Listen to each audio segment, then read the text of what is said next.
I never thought I'd have to fight for the right to use my own driveway. It sounded ridiculous, something out of a bad joke. But when I received a notice from my HOA demanding extra fees just to park on my own property, I knew this wasn't a mistake.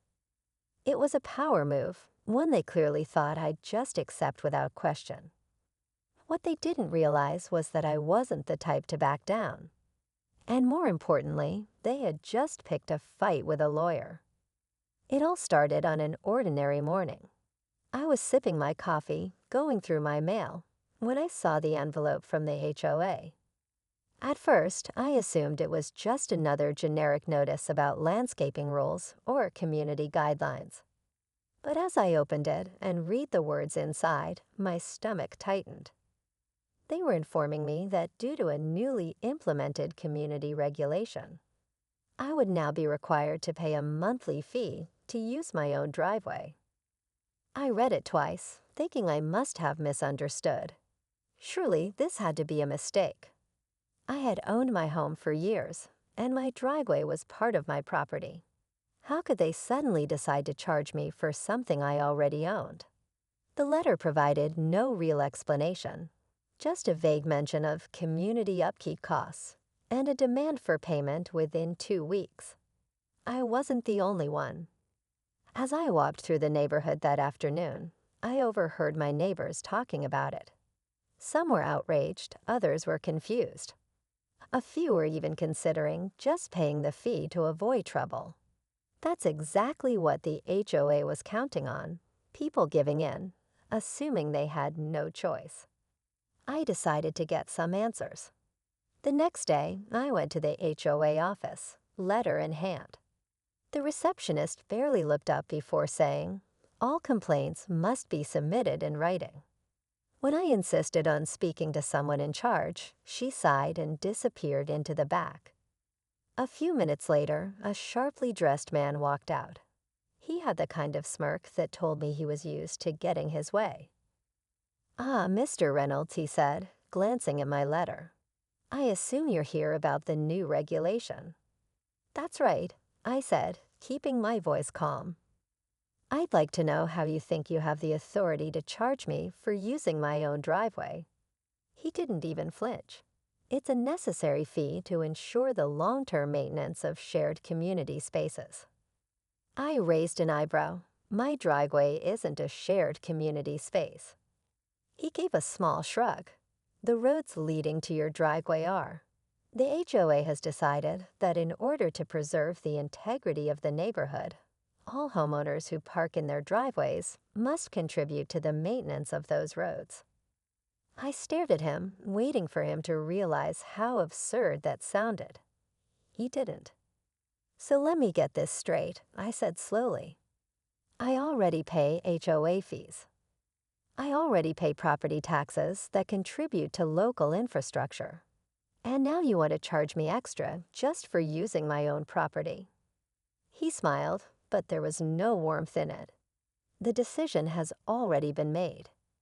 If you have concerns, you're welcome to bring them up at the next HOA meeting." I folded my arms. "Oh, I will. But you should know I'm a lawyer. And this isn't legal." For the first time, his expression faltered. It was brief, but I saw it. The flicker of doubt, the momentary hesitation. Then just as quickly, he regained his composure. "We'll see what the board decides," he said smoothly before turning and walking away. I left the office with my mind already racing. I knew this wasn't right. What I didn't know yet was just how deep this went. Over the next few days, I started digging. I went through the HOA bylaws, past meeting minutes, and financial records. And what I found made my blood boil. This wasn't about maintenance fees at all. The HOA had been quietly adding new charges and restrictions for months, all under the radar. And the worst part, the money they were collecting wasn't even going toward community upkeep. This was about control, about greed, and they were hoping no one would push back. But they had just made a serious mistake. Because if they wanted a fight, They were about to get one. That night, I couldn't stop thinking about it. The more I went over the HOA's claims, the more it didn't add up.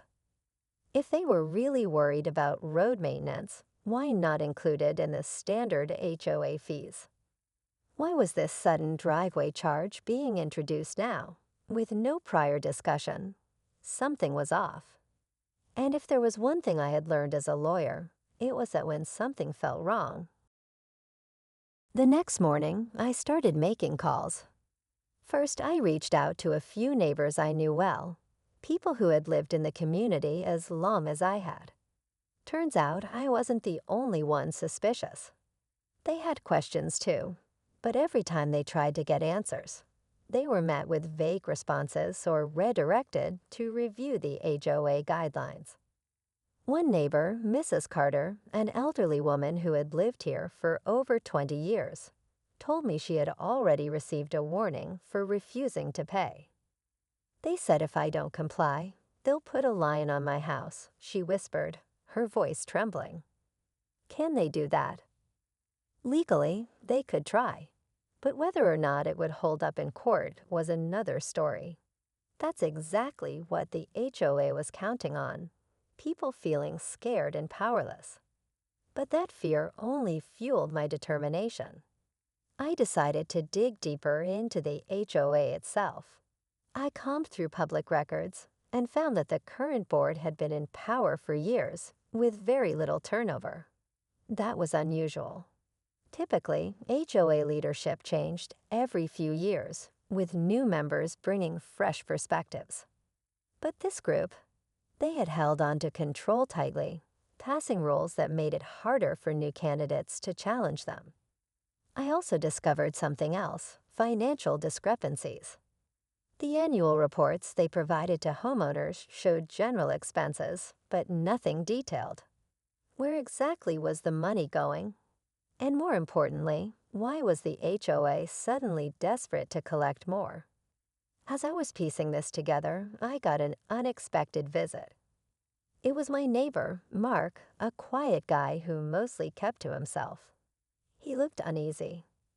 "Hey, can I talk to you for a second?" he asked, glancing around as if to make sure no one was watching. We stepped inside, and he wasted no time getting to the point. "I work in construction, you know that, right?" he said. "A few months ago, I got a call from someone on the HOA board. They wanted me to give them an estimate for repaving a couple of roads in the neighborhood. But here's the thing, when I gave them my quote, they told me not to put anything in writing. Just a verbal agreement.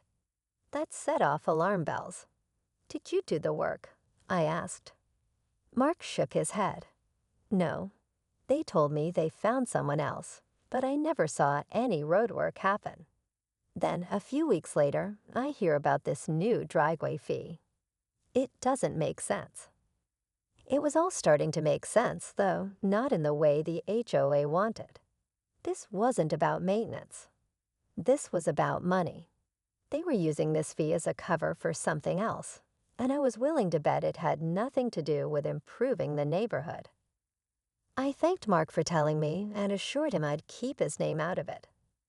As soon as he left, I pulled out my laptop and started compiling everything I had. The HOA had gotten away with too much for too long.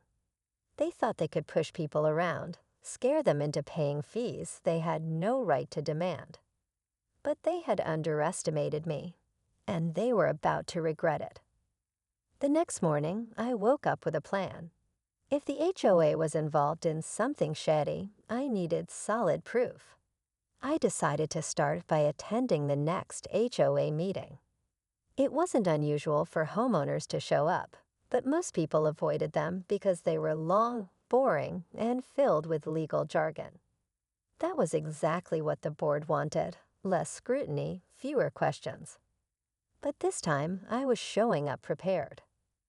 Before the meeting, I went through every HOA document I had access to. I printed out financial statements, fee policies, and anything that seemed relevant. I even looked into state laws on HOA regulations, just to be sure. The more I read, the more I realized how many loopholes the board had been exploiting. They were counting on residents not knowing their rights, not questioning the sudden fees. When I arrived at the meeting, the atmosphere was tense. A few homeowners were there, mostly older residents who had been pressured into paying the new fee. The HOA board sat at the front, looking self-important as always. The president, a man named Richard Carter, sat in the middle with his usual smug expression. As the meeting started, they breezed through minor topics, landscaping contracts, community events, before finally addressing the new driveway usage fee. That was my moment. I raised my hand. Richard sighed. "Yes, Mr. Anderson." I stood up. "I have a few questions about this new fee. Can you explain exactly where the money is going?" Richard's expression barely changed. "As stated in the letter, the fee is being implemented to cover increased road maintenance costs." I nodded. "Right, but I've looked through the HOA's financial records, and I don't see any major roadwork expenses listed. In fact, I spoke to a contractor who was approached about road repairs, but was never given a contract." A few murmurs went through the room. Richard shifted slightly in his chair. "We are in the process of obtaining bids for the work. It's all part of the HOA's due diligence." I held up a document. "Then why does last year's financial report list an expense for roadwork that never happened? Where did that money go?" Silence. The board members exchanged glances. Some of the homeowners started whispering to each other. I could see the first cracks forming. Before Richard could recover, another voice spoke up. It was Mrs. Carter, the elderly woman who had told me about the threats of a line on her house. "Why are we being forced to pay for something that isn't even real? And why are people getting warnings and threats if they don't pay up?" More voices joined in. Mark was there too, standing at the back, nodding along. The board had lost control of the room. Richard cleared his throat, trying to regain authority. "These concerns will be addressed in writing. If anyone refuses to comply, further action will be taken." That was all I needed to hear. Further action? You mean illegally placing lions on properties? Because I looked into that too. If the HOA issues a line without a legally justifiable reason, it's considered fraudulent, and that can be challenged in court. The reaction was instant. People started raising their voices, demanding answers. Richard looked flustered, his confident demeanor slipping. I wasn't done. "And let's talk about the board itself. According to HOA bylaws, elections should be held every few years. But somehow, the same people keep staying in power. I wonder why that is." More murmurs. Even the other board members looked uncomfortable now. One of them, a woman named Linda, avoided eye contact. I could tell she wasn't fully on board with whatever Richard was doing. Richard's face turned red. "This meeting is over." But the damage was done. The residents weren't afraid anymore. They were angry. And that was exactly what needed to happen. As people left the meeting, a few stopped to thank me. Others talked among themselves, forming plans. I knew this wasn't over yet. But I also knew one thing for sure. The HOA had been exposed, and they weren't going to get away with it this time. The meeting may have ended in chaos, but I knew this fight was far from over. If anything, I had only put a target on my back. The HOA wasn't going to back down quietly, and I had a feeling Richard Carter was already working on his next move. The next morning, I found out just how far they were willing to go. A thick envelope was waiting for me in my mailbox. Inside was an official-looking document, a notice of violation. Apparently, I was now being fined for unauthorized modifications to my driveway. My driveway, the one that had been there, unchanged, since the house was built. The fine, a ridiculous amount, with a threat that if I didn't pay, they would escalate the matter. I let out a sharp laugh, shaking my head. This was their game. When intimidation didn't work, they tried to drown you in legal threats. But they had underestimated me. What they didn't know was that I had spent the last few days digging deeper into their records, and what I had found was far worse than a few fraudulent fees.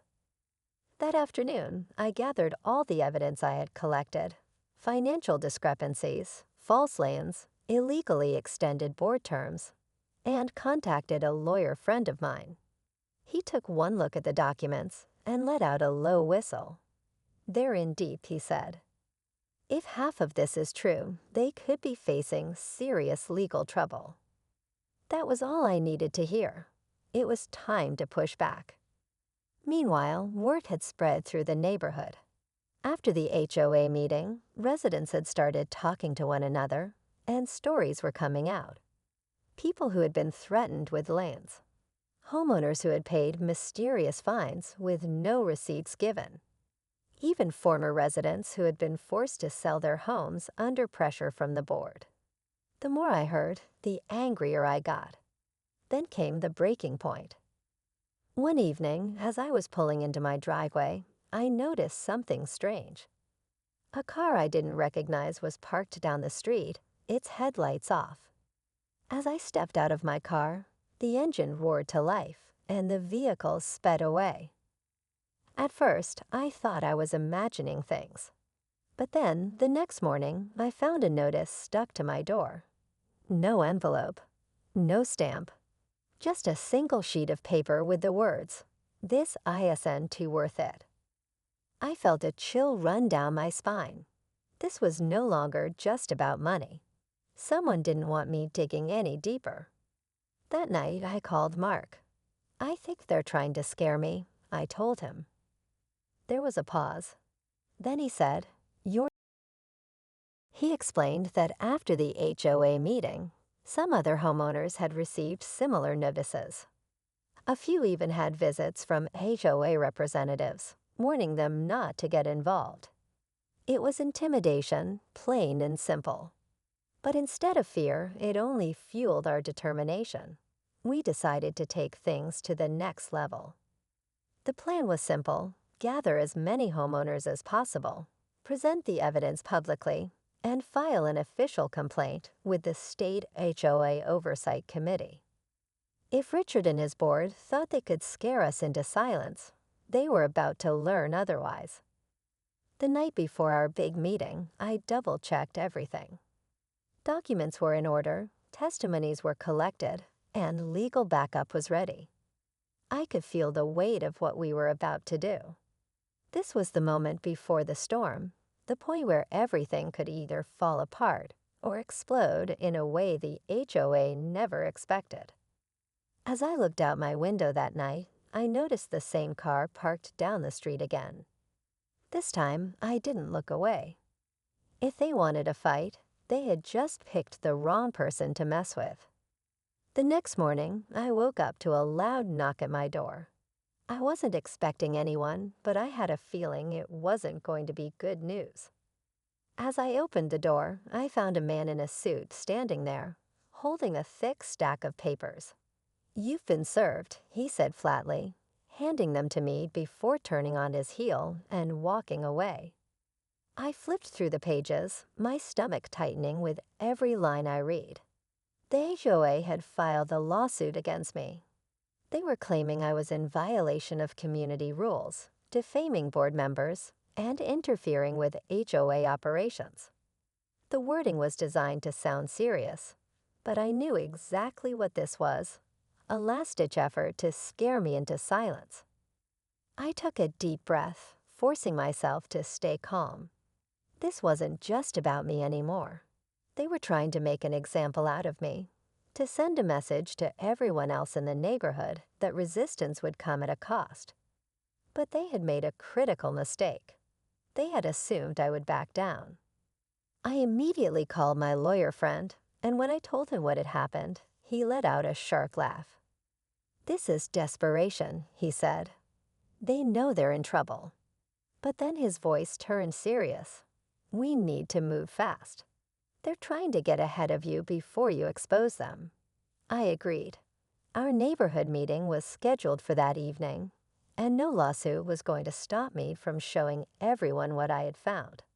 But just as I was getting ready to leave, my phone buzzed with a new message. It was from Mark. Asterisk asterisk, don't come to the meeting. Something's off. Call me. Asterisk asterisk. A bad feeling settled in my gut as I called him back. "What's going on?" I asked as soon as he picked up. He hesitated. Richard just sent an email canceling the meeting. He said there was a security concern and that the HOA board would be addressing things privately instead. I clenched my jaw. They were trying to shut us down before we even had a chance to speak. "We can't let them do this," I said. "I know," Mark replied. "But that's not all. A few of us checked HOA records today, and guess what? The board approved a massive increase in fees, effective immediately." I felt my grip tighten on the phone. "They're looting the HOA before this all collapses," I muttered. "They know they're caught." "That's what I think too," Mark agreed. And get this, several of those fines they issued, the money didn't go to the HOA's account. It went somewhere else. A new realization hit me like a freight train. This wasn't just a case of an overreaching HOA. This was fraud. I knew then that this fight had just escalated into something far bigger than I had expected. If they were misusing funds, there were laws in place to deal with that. But if they were willing to fake fines, file lawsuits, and intimidate homeowners to cover it up, what else were they capable of? I grabbed my keys and headed to Mark's house, my mind racing. We needed to act before Richard and his people had time to cover their tracks. And we needed to do it now. As I pulled up to Mark's house, I could see a small group of neighbors gathered in his driveway, their faces a mix of frustration and determination. Everyone was holding documents, emails, and printouts, proof of everything we had uncovered. Mark waved me over, his expression tense. "We have enough to go to the state attorney," he said, lowering his voice. "But we need one final piece, the missing HOA funds. We know they diverted the money, but we need to prove where it went." I thought for a moment, then remembered something. "The HOA treasurer," I said. "She's been quiet through all of this. Too quiet." Mark nodded. "Let's pay her a visit." We drove a few blocks over and knocked on her door. After a long pause, it creaked open just enough for us to see her tired, wary eyes. I took a step closer. "We know what they've done," I said. "And I think you do too." She looked around nervously before sighing and opening the door wider. "Come in," she said. Inside, she handed us a folder. "I kept copies," she admitted. "Richard told me to move the HOA money into a private account. He said it was for administrative purposes, but I knew something was off." Flipping through the pages, my stomach twisted. The account wasn't just private, it was in Richard's name. This was the smoking gun. Mark and I exchanged a look. "This is fraud," he said. "And now we have proof." We wasted no time. The next morning, we met with the state attorney's office and handed over everything we had. By the afternoon, officials were already looking into it. Then, just as we were celebrating the fact that justice was finally coming, I got a call from a blocked number. I hesitated before answering. "You think you've won?" A familiar voice sneered. "Richard." I stayed silent. "This is my community," he continued. "You don't know what you've started." I let out a slow breath. "Actually, I do," I said. "And so does law enforcement." There was a long pause before he finally muttered, "You'll regret this." Then the line went dead. But his threats didn't matter anymore, Because just hours later, I got the news. Richard had been arrested for embezzlement. The entire HOA board had been dissolved, and a full audit was underway. The neighborhood erupted with relief. Homeowners who had been bullied for years were finally free from the corruption that had drained our community. New leadership took over, promising transparency and fairness. And as for my so-called driveway fee, it was officially erased. But just when I thought it was over, one last twist came. Weeks later, I received an anonymous envelope in the mail. Inside was a single note that read, **** Richard wasn't working alone. ***. I stared at it, my mind racing. Was there someone else pulling the strings? The battle had been won, but something told me the war wasn't over yet. I sat at my kitchen table, staring at the note in my hands. The words felt heavier than they should have, like they carried a warning I didn't yet understand. Someone else had been involved. But who? And why hadn't they been caught when Richard went down? I thought about tossing the note, pretending I never received it. But after everything I had been through, I knew I couldn't just let it go. So I did what I always did. I started digging. Over the next few days, I went back through the HOA's records, looking for anything I might have missed. It didn't take long before something strange stood out. There were approvals for certain maintenance projects that never actually happened. Money allocated, contracts signed, but no work ever completed. And the signatures, they weren't Richard's. They belonged to someone else. The former vice president of the HOA, Linda Carter. Linda had kept a low profile ever since Richard's arrest, avoiding meetings and not making any public statements. At first, people assumed she was just trying to distance herself from the mess. But now, it seemed more like she was hiding. I reached out to Mark and showed him what I had found.